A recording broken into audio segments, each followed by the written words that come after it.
ko, hindi ko maintindihan kung bakit nagsundalo ka. At sumigaw siya, lalo ako, hindi kita maintindihan kung bakit nagpastor ka. So kami ay, merong 2 daigdig nung kami ay nasa college. At siya ay, wala lang. Pero nagtataka ako at siya ay nagtagumpay sa labanan sa Mindanao. Hindi siya yung dapat na maging general. Pero bakit nangyari yun? At ang sabi niya, hindi ikaw ang dapat maging pastor. Bakit nangyari sa iyo? At ako'y natutuwa sapagkat sa kabila po ng lahat, minsan nag-40-year wedding anniversary yung isa naming Brad's fraternity. At ang sabi niya, eto si pastor, gawin natin ang 40th wedding anniversary ko, kasal-kasalan lang. At ang sabi ko, hindi kasal-kasalan ito dahil ako'y lingkod ng Diyos. Kayo ay ikakasal ko sa 40th wedding anniversary ninyo ng totoo. At naging formal po yung celebration. Kaya nais ko pong ipaunawa, without God, we cannot do anything. Magliligligan po. Tandaan po natin yan. Magliligligan po at ang matitira ay yung mga totoong umiibig sa Panginoon. Hindi po ito sa dami. Ito po ay patibayan ng pagtitiwala sa Diyos. Ang sabi ng Panginoon, you are the only people whom I love. I have nurtured you. But I have cursed your blessings because you did not lay into your heart to glorify me. Hindi ninyo inilagay sa inyong puso na luwalhatiin ako, kaya mula ngayon, ang inyong pagpapalay isinumpa ko na. Ito lamang ang kauna-unahang ang mga 5 piso namin ay hindi naubos. Naghihintay kami ng mga bibigyan ng pera. Kanina lang, ang sabi ko, pahingi nga ng 10 piso. Nakita kong may bata. At ako'y nagpe-pray na mabigyan ko yung bata. So, nakaamba na yung pagpapala, pero biglang umalis. Bakit kaya? Yan, nais kong inyong maunawa ang mabuti na ikaw ay linikha ng Diyos para maging daluyan ng pagpapala. Yung atin pong mga ibinigay na pang Noche Buena at may 2 pang natitira, yun po hindi natin ginawa sa paraang katulad ng ating ginagawa. Idinadaan natin sa barangay at nagiging pogi points pa ito ng mga opisyal ng barangay. So ang ginawa po natin ngayon ay naghahanap tayo ng talagang taong walang makakain.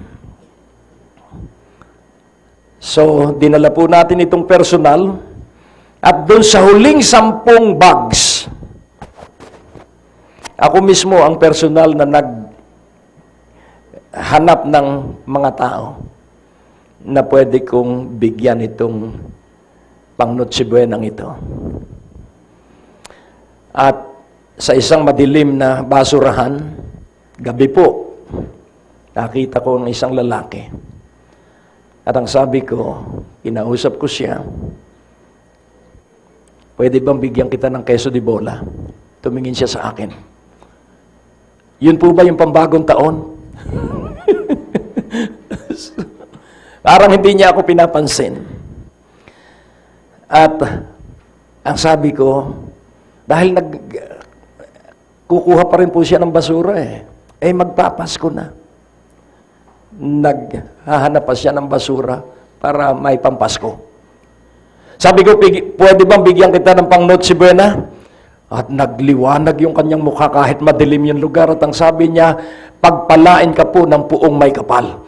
Isip-isipin mo, natuto. Kaya laging unawain po natin ang tao naniniwala sa Diyos pero hindi nila kilala kung sino yung Diyos. At ikaw ang lalapit para maipakita niya natin yung pag-ibig ng Diyos sa kanila. At siya po'y tuwan-tuwa. At ako'y naghanap pa ulit sa ikaw banal na Espiritu, sino po ang susunod? At Ang dami ko nang nadaanan, wala. At sabi ko, banal na Espiritu, uuwi na po ako alas 11 na ng gabi. At biglang pag U-turn ko, nakita ko ang isang babaeng merong kariton ng basura na nakaupo at nakaganon. At ang sabi ko, bumaba ako. Sabi ko, gusto kong bigyan ka ng pang Noche Buena. At bigla siyang lumigaya. At ang sabi niya, salamat po sir, salamat po sir. Hindi ko pwedeng makalimutan yung mga mukha ng mga tao na natuwa sa hindi nila inaasahang pagpapala. Amen po ba? Kaya nga po yung inyong bote ay nakapagdulot ng kabutihan. Amen po ba?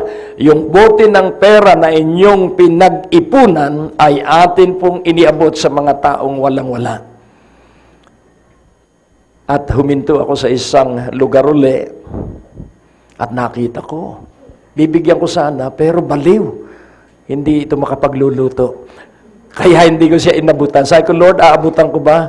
Wag, dahil hindi yan marunong magluto. Dahil baka kung saan lang iwan yun, ay baliw eh. Kaya kailangan matalino din tayo. Mabuti sana kung pagkain yung mamon, pwedeng abutan. Hindi, iluluto yun eh. Pag ang isang tao ay baliw, hindi yan marunong magluto. Ang kinakain yan ay kung ano na lang. Kaya hanap uli ako. At may isang matabang babae na naghahalongkat uli sa basura. At ang sabi ko, Inang, pang Noche Buena po. At ngumiti siya, yung kanyang ngiti sa mukha niyang napakarumi at yung bungal niyang ngipin, nakangiti siya. At ako'y tuwan-tuwa, hindi ko makalimutan yung kanyang mukha dahil doon sa sobrang kaligayahan sa kaunting pagpapala na kanyang natanggap. Yan, nais ko pong ipaunawa sa bawat isa sa inyo. Get excited about tomorrow. Ikaw po ay narito sa ibabaw ng lupa para magpaligaya ng tao. Sabihin mo sa iyong katabi, ikay nasa ibabaw ng lupa para magpaligaya ng tao. Amen? Kaya nangyayari, gusto mong maging maligaya at ang kaligayahan lamang ay nasa pagpapaligaya sa ibang tao. Amen po ba? Kung ibig mong maging maligaya ng totohanang kaligayahan, maghanap ka ng mga taong walang-wala. At yung kaunting meron ka, iyo itong ibahagi sa Kanya. Kapansin-pansin po ang Psalms 107. Sapagkat dito po ay may ilang talata na nagpakita ng sobrang kahirapan. At sa sobrang kahirapan, pansinin po natin Psalms 107, dahil kailangan po na makita ninyo ang susi kung paano ka magiging excited for tomorrow. Kailangan maunawaan mo ang lessons of yesterday at kailangan maunawaan mo ang isang maliwanag na pananaw para sa kinabukasan at nang sa gayon makapamuhay ka ng may katalinuhan sa araw-araw. Kaya nga, unawain nating mabuti. Tingnan po natin sandali yung mga talata na nagpakita ng imposibleng kalagayan ng Israel. Sa Psalms 107 verse 8. So, sa verse 6 natin simulan, yung tungkol sa kanilang pag-iyak. Then they cried unto the Lord in their trouble, and He delivered them out of their distresses. Apat na ulit na ipinakita rito ang patutuo na ang lunas sa imposibleng sitwasyon ay ang pag-iyak sa Diyos. Sa verse 13, tingnan natin sandali ang verse 13, Psalms 107:13, then they cried unto the Lord in their trouble, and He saved them out of their distresses. Sa verse 19, then they cry unto the Lord in their trouble, and He saved them out of their distresses. And then sa verse 28, ito po'y apat na panahon Then they cry unto the Lord in their trouble, and He bringeth them out of their distresses. At kung atin pong papansinin, they save, He saved, He delivered, He bring. So, atin pong tingnan na ang susi, at nakita ko ang susi upang tayo ay tumanggap ng tulong buhat sa Diyos, ay yun pong pag-iyak.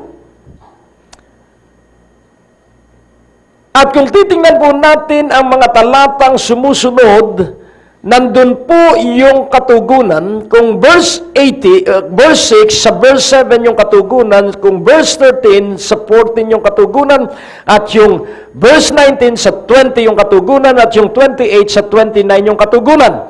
At ano po ang layunin at tumutulong ang Diyos? Bakit po ang Diyos ay tumutugon sa pagluha ng kanyang bayan? Sa verse 8, verse 15, verse 21, verse 31, ito po ang sinasabi sa verse 8, magkakatulad din ang nakatala doon.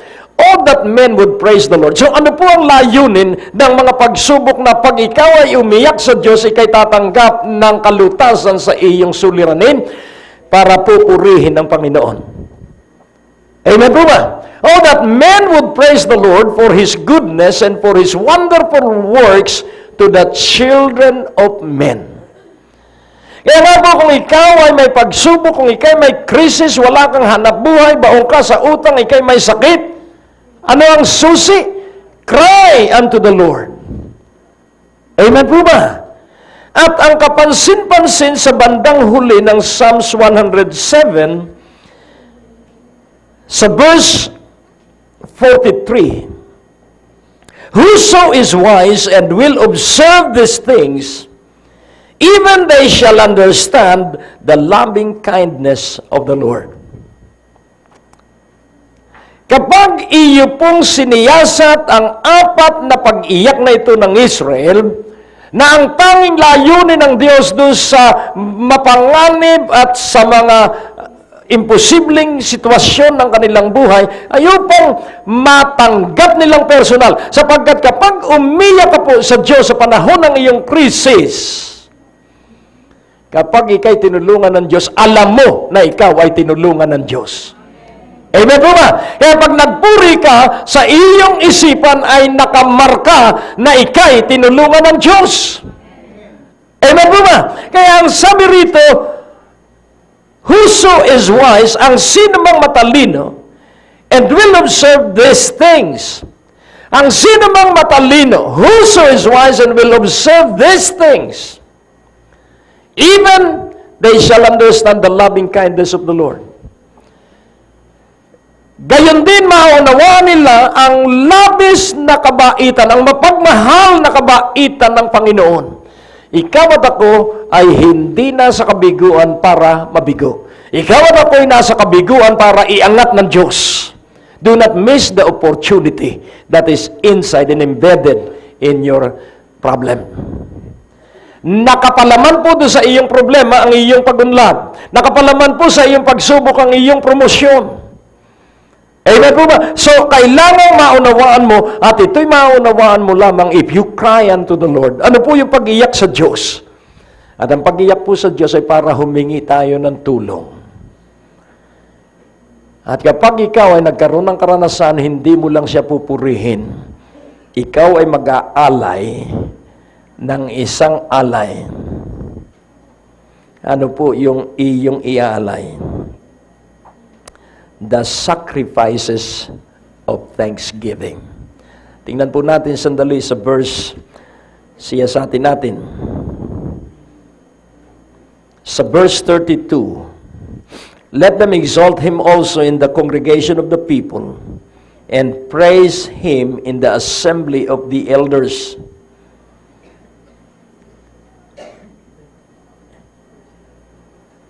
Atin pong unawain na kapag ikaw ay nakatanggap